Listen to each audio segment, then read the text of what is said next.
যদি ফিলিস্তিনের মানুষের পক্ষে আমার একটা আইডি যায়, আমার একটা পেজ যায়, আমার আইডেন্টিটি চলে যায়, তাহলে আমি সেটা খোয়াতে রাজি আছি, কিন্তু ফিলিস্তিনের মানুষের পক্ষে থাকবো ইনশাআল্লাহ। একটু কানেক্ট করেন, এটা তো বাংলাদেশের ঘটনা গেল, এই বিপ্লবটা আমরা দেখেছি সবাই, এটা একদম তাজা বিপ্লব, কিন্তু এই বিপ্লবটা ওই ফিলিস্তিনের মানুষ কতদিন থেকে করতেছে, কত বছর থেকে করতেছে।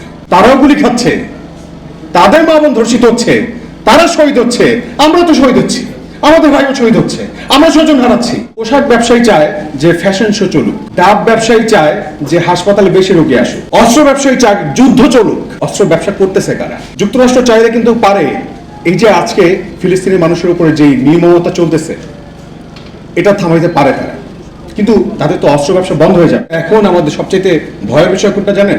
এখন আমরা তো মুক্ত স্বাধীন, এখন আমাদের ডিভাইডেশনটা অনেক বেশি হবে, এখন আমরা দলে দলে বেশি বিভক্ত হয়ে যাব। মানুষ দুইটা গ্রুপে বিভক্ত, একদল হচ্ছে জালেম যারা জুলুম করছে, আরেকদল হচ্ছে মজলুম যারা নির্যাতিত হচ্ছে এবং কথা বলছে যে আমাকে আর নির্যাতন করো না। আমি হচ্ছে সেই মজলুমের পক্ষের লোক, বা এখানে আমরা যারা আছি আমরা সেই মজলুমের পক্ষের লোক। এই চিন্তা, এই ধারণা, এই একটা কনসেপ্টে এক হয়ে আজকে আমরা সবাই এক জায়গায় এসে বসেছি, কথা শুনছি যে আমরা সবাই এখানে যারা আছি আমরা মজলুম, আমরা নির্যাতিত, আমরা নির্যাতিতদের পক্ষের লোক, আমরা সেই জন্য আজকে এখানে এসেছি। আচ্ছা, জায়নবাদ কিভাবে আমাদেরকে ঘিরে রেখেছে এই কথাটা ইনসাফ 24 এর সম্পাদক ভাই বলে দিয়েছেন, যে তার কথার মাধ্যমে যে সে কিভাবে নির্যাতিত হয়েছে। তা আমি আমার জায়গা থেকে একটা এক্সপিরিয়েন্স শেয়ার করি আজকে। গতকালকে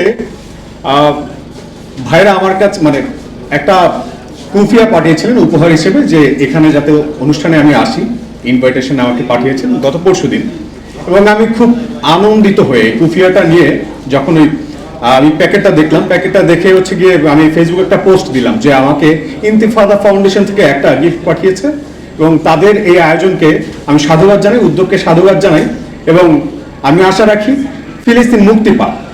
শুধু এইটুকু কথা, এইটুকু আমার হচ্ছে দোষ। তো ফেসবুক কর্তৃপক্ষ আমার আইডিটা ডিসেবল করে দিয়েছে। তারা বলেছে যে ভাই আপনি আমাদের কমিউনিটি স্ট্যান্ডার্ড রক্ষা করছেন না। তো ফেসবুক পেজ যেটা ছিল সেটা বলেছে ভাই আমরা দুঃখিত, আপনার আইডিটাকে আমরা বহু মানুষের কাছে পৌঁছাতে পারবো না, আপনি আমাদের কমিউনিটি স্ট্যান্ডার্ড ভায়োলেট করেছেন। তো এখন ভায়োলেট তো করে ফেলেছি, এখন সেই জন্য আমি কি কাঁদবো, দুঃখ পাবো যে ওদের ফেসবুক আমি চালাইতে পারবো না, ওদের পেজ আমি চালাইতে পারবো না? যদি ফিলিস্তিনের মানুষের পক্ষে আমার একটা আইডি যায়, আমার একটা পেজ যায়, আমার আইডেন্টিটি চলে যায়, তাহলে আমি সেটা খোয়াতে রাজি আছি, কিন্তু ফিলিস্তিনের মানুষের পক্ষে থাকবো ইনশাআল্লাহ। এইটা হচ্ছে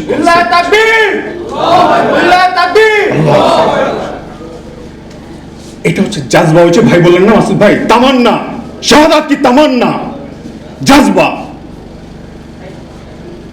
আকাঙ্ক্ষা, আমাদের বাংলা ভাষায় আকাঙ্ক্ষা, যে এই আকাঙ্ক্ষাটা আমরা ওই নির্যাতিত মানুষের পক্ষে, ওই মজলুমদের পক্ষের লোক, আমরা আমাদেরকে থামাই দিবা, আমরা কথা বলে যাব, আমাদেরকে দমন করার চেষ্টা করবো, আমরা কথা বলে যাব, আমাদেরকে ঘাট চেপে ধরবো, আমরা তারপর চেষ্টা করে যাবো যতক্ষণ পর্যন্ত শ্বাস আছে। এটাই আমাদের আইডেন্টিটি, এই জন্যই আমরা মজলুম, এই জন্য আমরা জালেম না। পার্থক্য তো স্পষ্ট, বর্ডার তো ক্লিয়ার, বর্ডার ক্লিয়ার না? একদল হচ্ছে জালেম, আরেকদল হচ্ছে মজলুম। এই টোটাল বিষয়টা কনসেপ্টের বিষয়। হ্যাঁ, এই মূলত কনসেপ্টটা এইটুকুই। আমরা ভাবি যে ও মুসলিম, ও মরতেছে মরুক, আমি হিন্দু, আমি যা কি করব, আমি খ্রিস্টান, আমি যা কি করব, আমি বৌদ্ধ, আমি যা কি করব। কিন্তু বাংলাদেশ তো হিন্দু মুসলিম বৌদ্ধ খ্রিস্টান সবার দেশ। আমরা তো শুরুতে এই কথাই বলছি যে পুরো পৃথিবী দুইটা ভাগে বিভক্ত হয়ে গেছে, এক হচ্ছে জালেম আর দ্বিতীয় হচ্ছে মজলুম। এখন আপনি চুজ করেন, আপনি যেই দলের হন না কেন, যেই ধর্মের লোক হন না কেন, আপনি চুজ করেন আপনার সাইড কোনটা। আপনি কি জালেমের লোক নাকি আপনি মজলুমের লোক? আপনি কার পক্ষে কথা বলবেন, কার হয়ে লড়াই করবেন? এই যে পথটা, এই যে অপশনটা চুজ করা, এইটা এখন সবচেয়ে বেশি গুরুত্বপূর্ণ আমাদের জন্য। এতদিন রাজপথে দেখেছেন সবসময় চিৎকার চেঁচামেচি করেছি, কারণ জালেমের কণ্ঠ তো অনেক উঁচু, অনেক শক্তি, তো তাদের কান পর্যন্ত আমাদের কথা পৌঁছাতে আমাদের অনেক চিৎকার করে বলতে হতো, জোরে বলতে হতো। স্বৈরাচারীকে জোরে জোরে জোরে বলতে হতো, তুই স্বৈরাচার, তুই স্বৈরাচারী। জুলাই অভ্যুত্থানে এই যে ছাত্র জনতার যে অভ্যুত্থান হয়েছে, আমাদের অনেক ভাই শহীদ হয়েছে। আমাদের যে গুলি খাওয়ার কথা, আমাদের যে পা হারানোর কথা, শহীদ হওয়ার কথা, আমাদের ভাগের গুলিটা আমার ভাই খাইছে। আমরা তো নিজের চোখে দেখছি। আমরা নিজেরা তাদেরকে কোলে করে তুলে নিয়ে হাসপাতালে নিয়ে গেছি। আমাদেরকে হাসপাতালে আমাদের ভাইকে ট্রিটমেন্টও দেয় নাই। কারণ কি? আমার এই ভাইরা কি জানেন? এ ভাইরা কারো ক্ষতি করছে? স্কুল কলেজের মাদ্রাসার শিক্ষার্থী ছিল। তারা দেখেন আজকে পঙ্গু হাসপাতালে এখনো তারা কিন্তু আছে। তারা সুস্থ হতে পারেনি, তাদেরকে পা কেটে ফেলতে হয়েছে, কৃত্রিম পা লাগাইতে হয়েছে, অনেক কিছু মৃত্যুবরণ করছে। তার অনেকে লাশও পাওয়া যায় না এখন পর্যন্ত। মা বাবা এসে প্রতিদিন খোঁজ করে যে ভাই আমার ছেলেটার কোনো সন্ধান পাইলা। তো একটু কানেক্ট করেন, এটা তো বাংলাদেশের ঘটনা গেল। এই বিপ্লবটা আমরা দেখেছি সবাই, এটা একদম তাজা বিপ্লব। কেউ কি ভুলতে পারছেন? কিন্তু এই বিপ্লবটা ওই ফিলিস্তিনের মানুষ কতদিন থেকে করতেছে, কত বছর থেকে করতেছে। ওইটার সাথে এইটার সাথে একটু কানেক্ট করি না। আমরা তাদের মধ্যে পার্থক্য কি? তারাও গুলি খাচ্ছে, তাদের মা বোন ধর্ষিত হচ্ছে, তারা শহীদ হচ্ছে, আমরা তো শহীদ হচ্ছি, আমাদের ভাইও শহীদ হচ্ছে, আমরা স্বজন হারাচ্ছি। এত কথার উদ্দেশ্য একটাই, যে লাইনটাকে ক্লিয়ার করা। আপনাকে এখান থেকে আমরা যাওয়ার পর আমাদেরকে অনেকে তকমা দিবে যে ও কালেমা উচ্চারণ করছে, ও হিজবুত তাহরির না, ও শিবির, মতে মিল না, এই মনে হয় না শিবির না, ও চরমনাইশ না, ও বিএনপির এই না, ও যেহেতু আমাদের কারো মতোই না, ও তাহলে আওয়ামী লীগ, শেষ অস্ত্র এটা, ও আওয়ামী লীগ মাস্ট। তো এই যে কনসেপ্ট, এই যে ও আওয়ামী লীগ বলে দেওয়া, এটা দেখবেন এখন আস্তে আস্তে প্রচুর হবে। আপনাদের কারোর সাথে কারো কথা মিলছে না, আপনাদের সাথে প্রচুর হবে। এটা আবার ক্ষমতা, এই যে ভ্যাকুয়ামটা তৈরি হয়েছে, ক্ষমতার শূন্যতা তৈরি হয়েছে, এখানে কেউ না কেউ আসবে, সে এসে আবার আগের মতো চালাবে, বলবে ওই যে দেখো ও আওয়ামী লীগ, ও একজন জালেম। এই যে মতবাদ, এই যে চাপিয়ে দেওয়া, এই যে শোষণ করা, লুট করা, মানুষের অধিকারকে হরণ করা, এই যে মতবাদ, এই চিন্তা, এই কনসেপ্ট, এইটা হচ্ছে এই জায়নবাদী কনসেপ্ট, এই জায়নবাদী আগ্রাসন। আপনি মসজিদে যান, এই যে কিছুদিন আগের ঘটনা, আমি তো ধরেন পড়ি থিয়েটারে, পড়াশোনা করছি থিয়েটারে, তো হলে যখন থাকতাম নামাজ পড়লে ঠিক আছে ভাইরা খুব সন্দেহ চোখে দেখতো, খুব মানে ফার্স্ট ইয়ার থেকে তো একটু বেশি বেশি কথা বলি, ভাইদের এগেইনস্টে কথা বলি, গেস্ট রুমে ভাইরা বলে চুপ থাকো, আমি হাসি, এই আমাকে বোকা চত মনে হয়, বলতেছেন জি ভাই, হাই সে এসে বলতাম। তো ভাইরা বলতো ও শিবির, খারাপ লাগতো না, ঠিক আছে যা বলেন সমস্যা নেই। তো পরে বলে যে শিবির কেন, তো থিয়েটারে পড়ে, ও মনে হয় বাম, ঠিক আছে ভাই আপনারা যা বলেন তাই।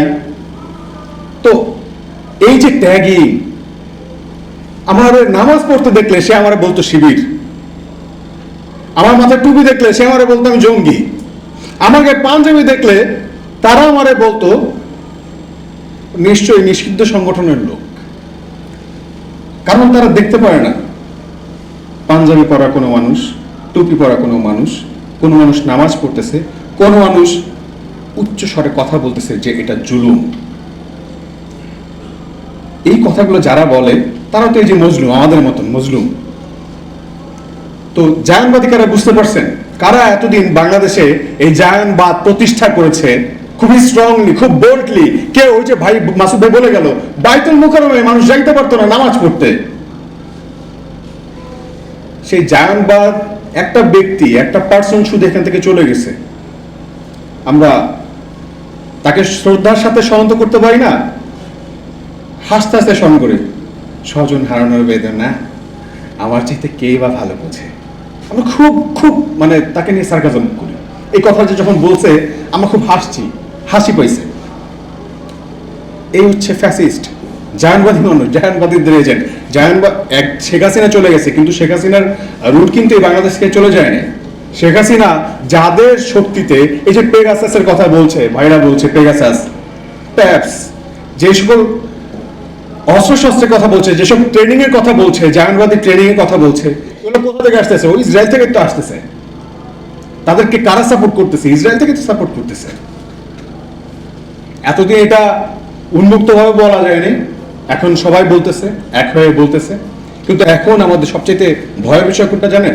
এখন আমরা তো মুক্ত স্বাধীন, এখন আমাদের ডিভাইডেশনটা অনেক বেশি হবে। এখন আমরা দলে দলে বেশি বিভক্ত হয়ে যাব। কিন্তু আপনাদের কাছে আমাদের অনুরোধ থাকবে, আমরা তো শিক্ষার্থী, আমরা আসলে বুঝি কম, আমাদের জ্ঞানের পরিধি কম, কিন্তু যতটুকু দেখছি, আমরা তো যে প্রতিনিধিত্ব করি, যতটুকু দেখছি সেই জায়গা থেকে বলছি যে মানুষ আস্তে আস্তে বিভক্ত হবে। কিন্তু আপনারা কেউ বিভক্ত হয়ে না। যদি মনে করেন এই কনসেপ্টটা এক, যে আমরা মজলুমের পক্ষে, তাইলে আপনারা কি বিভক্ত হয়ে না। সে যে দল করে করুক, সে যে গ্রুপের হোক হোক, কিন্তু আপনারা তাকে ট্যাগ দিয়ে আলাদা করে দিয়েন না, কারণ সে মজলুমের পক্ষে লড়াই করতে নামছে।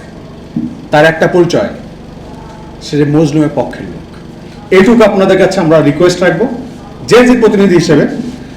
আর মাথায় রাখবেন যে পোশাক ব্যবসায়ী চায় যে ফ্যাশন শো চলুক, ডাব ব্যবসায়ী চায় যে হাসপাতালে বেশি রোগী আসুক, অস্ত্র ব্যবসায়ী চায় যুদ্ধ চলুক। তো অস্ত্র ব্যবসা করতেছে কারা? যুক্তরাষ্ট্র চাইলে কিন্তু পারে এই যে আজকে ফিলিস্তিনি মানুষের উপরে যে নির্মমতা চলতেছে, এটা থামাইতে পারে তারা, কিন্তু তাদের তো অস্ত্র ব্যবসা বন্ধ হয়ে যাবে। তো মূলত বলার বিষয় এটুকুই যে আমাদেরকে সরবে জোরে চিৎকার করে তাদেরকে বলতে হবে যুদ্ধ থামাও। যে ভাই মাসুদ ভাই বলে গেলেন, সবাই বলতেছেন যে গবেষণায় মন দিতে হবে।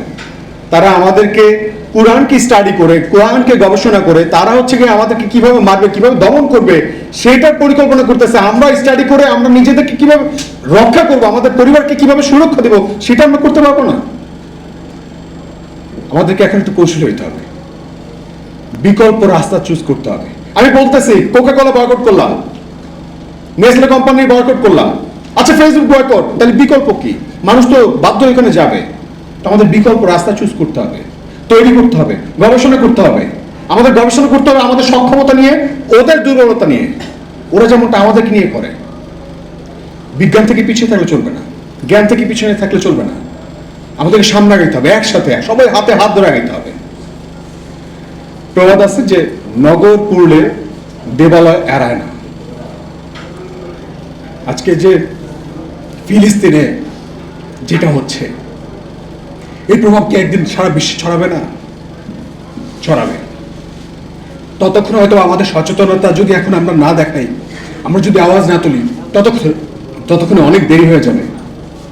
সো দেরিটা যাতে না হয়, সবাইকে এটুকুই বলবো যে আওয়াজ তোলেন, ঘরে ঘরে শিক্ষা দেন, নিজের সন্তানকে বলেন, নিজের পরিবারের সকল মানুষকে বলেন, ফিলিস্তিনের মুক্তিকামী মানুষের কথা বলেন, সারা বিশ্বের মুক্তিকামী মানুষের কথা বলেন, মজলুমের কথা বলেন, মুসলিমের অধিকারের কথা বলেন।